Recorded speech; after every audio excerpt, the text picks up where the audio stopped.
Hey, what's up? I got some more lore content for you guys. So the Jhin reveal has finally come out, and I'm super excited to get into this, check it out, see Jhin and all the other new cards. I haven't seen any of the cards yet, so it'll be the first time. I'll be giving my initial reactions and, be talking about how I think they're going to do in terms of power and how much they're going to help the archetypes. So I'm pretty excited. Let's just get right into it. If you're new, drop a sub as per usual, and a like, that really helps. Alright, let's get into it. Hold on a minute, this ain't no 1080p.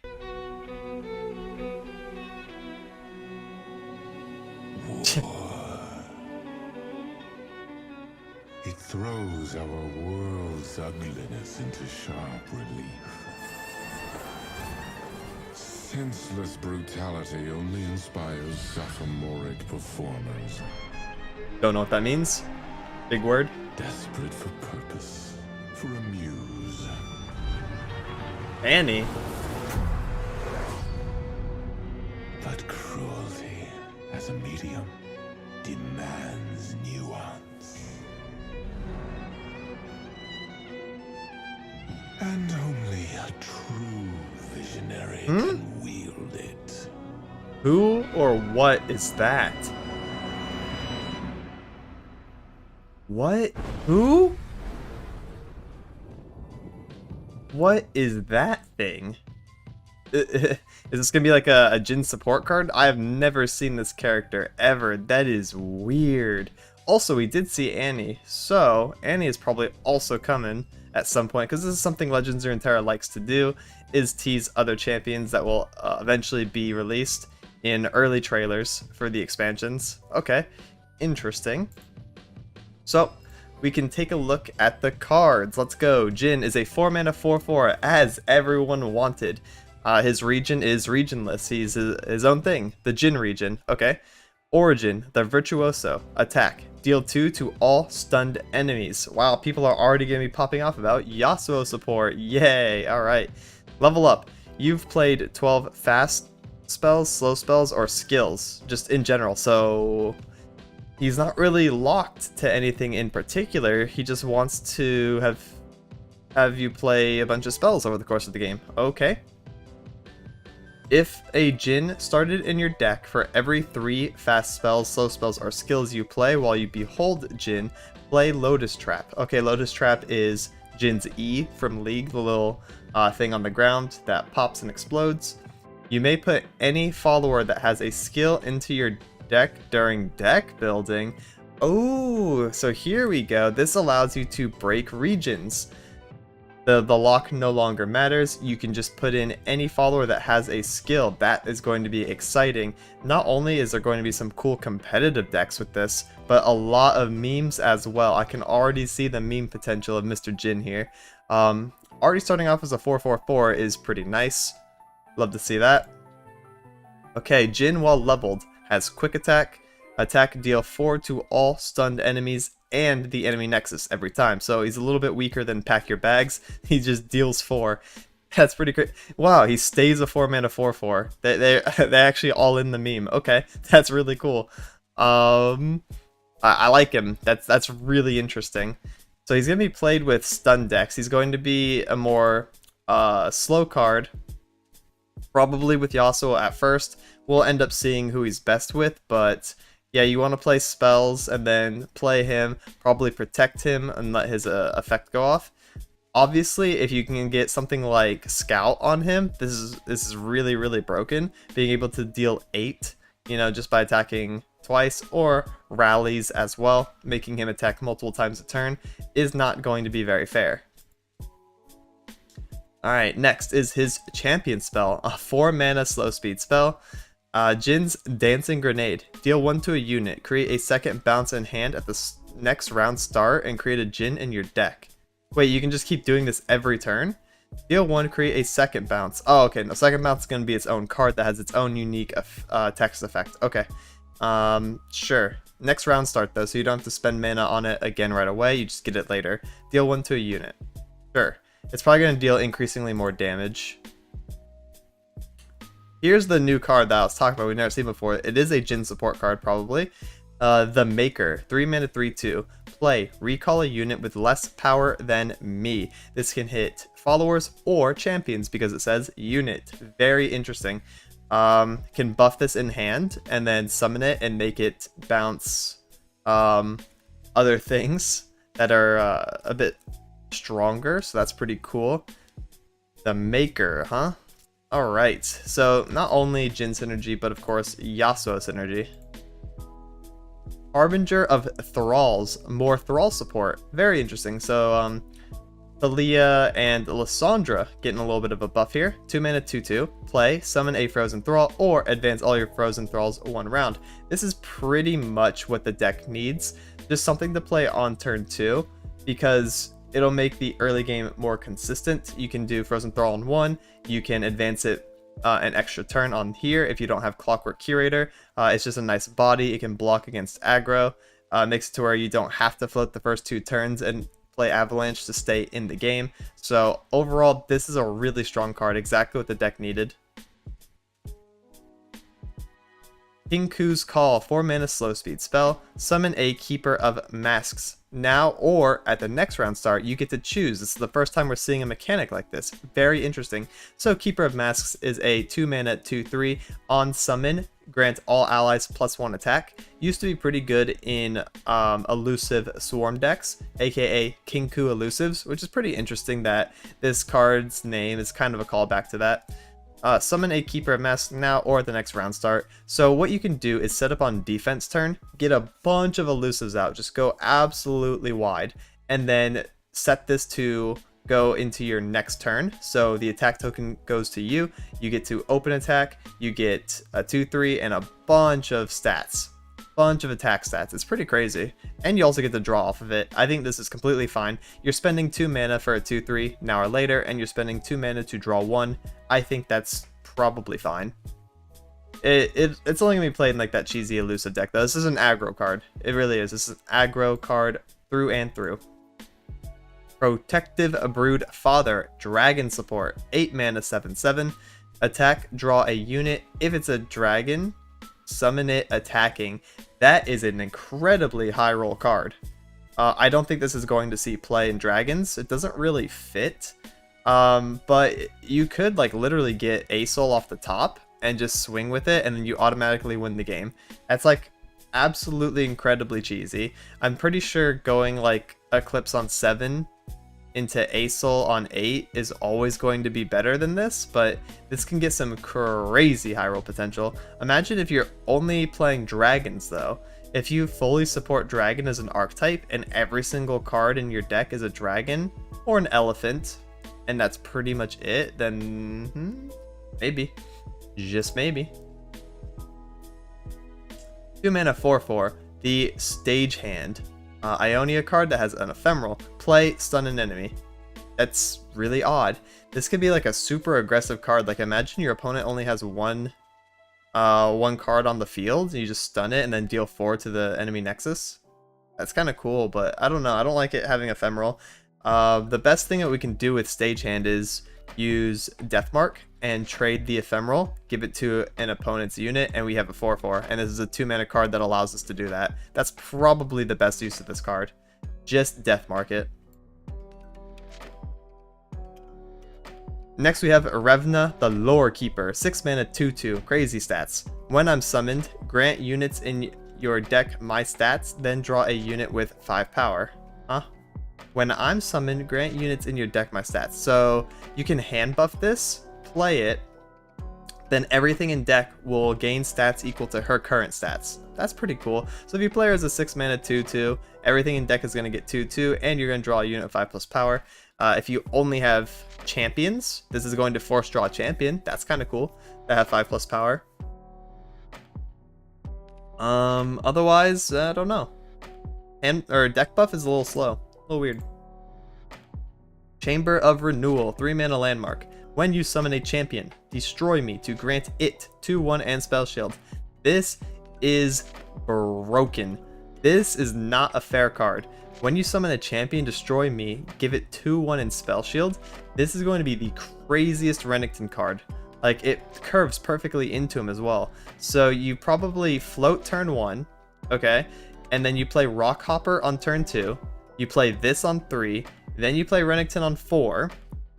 He has 2-1, Spell Shield. Something probably got vulnerable by the Rockhopper Roiling Sands, right? And then you attack with Renekton. Does that sound fair? Not really, not at all. Obviously, this is also really good with like the Azir Xerath Sundisk being able to pop a landmark, so this levels both Azir on summon and Xerath when this landmark gets destroyed. It's kind of annoying. This is just a really annoying card. This can be played in like Xerath control. This can be played out of region. Give this to Sivir, or not out of region, but like out of Ascended. You can put this on Sivir. You can put this on Udyr. Any champion. Like this, is just kind of crazy. That's a really really broken card. 7 mana 6/5. The Winding Light. Overwhelm. Nightfall. Give other allies 2/1 and Overwhelm. So this is a Nightfall finisher. You can play this as early as turn 6 if you want to use a Dusk Petal Dust on it. That's pretty crazy. This really strong actually. Give other allies 2/1. If you hit 3 units with this, you probably won the game. Depending on how low the opponent is, and they should be pretty low by turn 7 or turn 6. So that's a really good finisher. I think Nightfall really needed this. That's a really good card.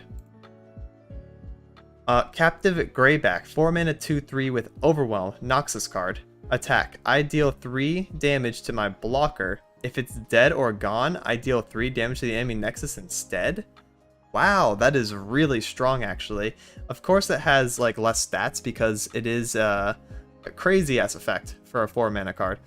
4 mana 2/3. I deal 3 to my blocker.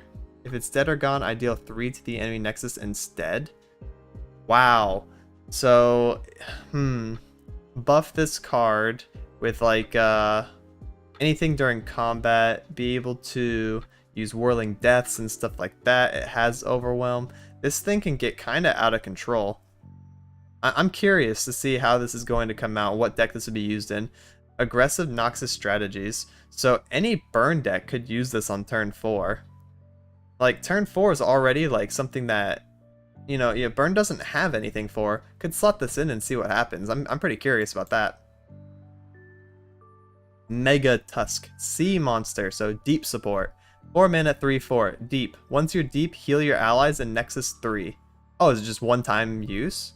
Just like this is on play, this is if it's already in play. Okay, that's pretty cool. 4 mana 3/4. That's a little bit of a little tanky. 4 mana 3/4. He's alright. The 4 mana 4/4 vanilla is obviously a little bit better, but this has an actual effect. So it's going to gain 3/3 from the deep keyword when deep is hit.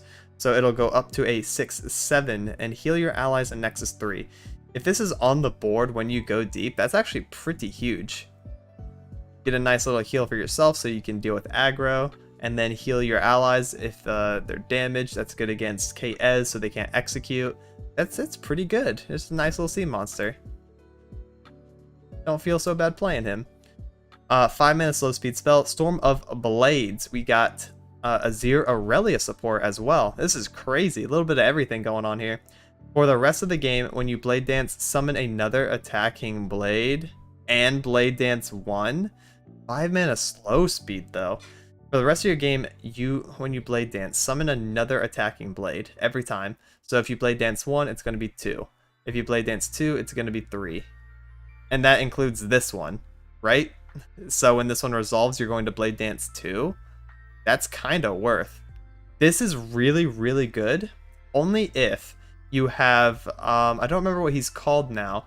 4 mana 1/4, I believe is the stats. Attune, and when you summon 2 other units each round, draw a card, refill spell mana. If you can play this for that accelerated mana that you're getting, or helping to get the mana back, then this card is worth it. If not, then this card is a little slow. Yeah, so it has to be played with that card. 7 mana burst speed. Sputtering Song Spinner. PNZ card. Pick one of 2 new 2-cost cards to create in hand and set its cost to 0 this round. Repeat 2 more times. Huh? Pick one of 2 new 2-cost cards to create in hand. Set its cost to 0 this round. Repeat 2 more times. So you're just getting a bunch of cards, but for free, and they're all 2 cost. Dude, this could be really good with the Insightful Investigator, I think her name is, wherever you play a 2-cost card and draw. Or does that not work because it costs 0 this round? Aw, never mind. Anti-synergy. Boo. Yeah, because they technically cost 0. Never mind. It's pretty interesting. Not sure what to think of it. Lord Broadmain? Broadmain? Lord Broadmain. 6 mana, 2/4, Noxus card. Play. Deal 2 to an enemy. Your fast spells, slow spells, and skills have, when I damage a stunned or damaged enemy, kill it. Oh my goodness. So this is Jhin support, this is Swain support, this is Yasuo support. It could be played in all of those. That's pretty crazy. When I damage a stunned or damaged enemy, just straight up kill it, just vengeance. Of course, he's a 2/4, so he sucks. He's just a bench character. He's like never gonna see like an attack at all. And he's 4 HP. I think 4 is enough to be livable. That's pretty hard to kill. 3 mana, 2/1, Hunting Boar, can't block. Last breath, get an empty mana gem. 3 mana, 2/1, has to attack, or has to be like avalanched away or something. Can't block, gain an empty mana gem. Okay, this is probably for aggressive ramping Freljord decks that don't currently exist, but something like the 4 mana 4/3 that has Overwhelm, and I think it's a Plunder card or something. You gain an empty mana gem, so it's gonna be something like that. A little weird, a little wacky. Blood in the Water, deep. No, not deep. What is this? Oh, Lurk support, Bilgewater, 5 mana slow speed. Deal 1 to anything, then rally. Yo, why is Lurk getting a rally card? That is the one card, the one mechanic that Lurk doesn't need. Direct damage to and a rally. It's in one card, and it's a Lurk card. Oh no. So deal 1 to anything means if the opponent has blocked and lived with 1 HP, you can now finish them off and rally. That is not fair. This card single-handedly is going to bring Lurk up to A tier again, maybe even S tier. Lurk does not need a rally. Good lord have mercy on my soul. This is not fair. Okay, well this is the spiciest card. This is the overall just strongest card. Harrowing Return. What? 4 mana slow speed spell. Revive an ephemeral copy of the strongest dead ally follower and give enemies -1/-0 this round. So this is for Wraiths, Fearsome, Ephemeral. It's a little bit of everything. Revive an ephemeral copy of the strongest dead ally follower. So if this hits Wraithcaller, that's probably the best thing, right? So you play this on like turn 5. You play Wraithcaller, it'll generate you a free Wraith, so you're getting a 2-for-1 deal off this card. And enemies are -1/-0. That's pretty good on offense or defense. On offense, that's obviously good for lowering attacks below the fearsome blocking threshold, so you can get some damage in. That's pretty cool. I wish it could also target champion, but hey, maybe that would be too broken, so keep that in mind. Strongest dead ally follower. Champions not allowed. Okay, pretty cool. I like that. And Noxus card. 5 mana, 5/4, Legion Deserter. Overwhelm. I gain all allied everywhere buffs. What? I gain all allied everywhere buffs? So if you buff a whole bunch of stuff, you play Legion Deserter, they also have all the buffs on top of them, and it's an Overwhelm, so it's a pretty cool finisher, I guess. Would this count for something like Basilisk? So Basilisk, if the Allegiance is hit, gains a 1/1. Would this also just be a +1/+1? I think so, right? So this would be a 6/5 on summon. That's really cool. I think like Noxus midrange, like Darrowing, which was a deck a couple of years ago, could come back with this kind of card, because you curve Basilisk into Deserter into Darius. That's really, really strong. Like, that's incredibly strong. So there you have it. Legends of Runeterra Worldwalker. May 25th is when we're going to get these cards in our hands, and we're going to be able to build decks and play with them. I'm pretty excited for Jhin, the support cards, and even the stuff from the other archetypes. Like the deep support is really cool. I think everything else just seems kind of fun. It's gonna be a little scary too. Some of those cards are a little scary, like the Lurk card. I don't know how I feel about that. Well, I do know how I feel about that. That's terrifying. I feel fear. Absolutely. Might have to start picking up some Lurk again. And that's it for this one. Please like and subscribe if you thought this video was informative or entertaining. It really helps me out since I'm still trying to grow. I'll be releasing more deck profiles, guides, and gameplay highlights in the near future. Thank you so much for watching and have a good one. Laters!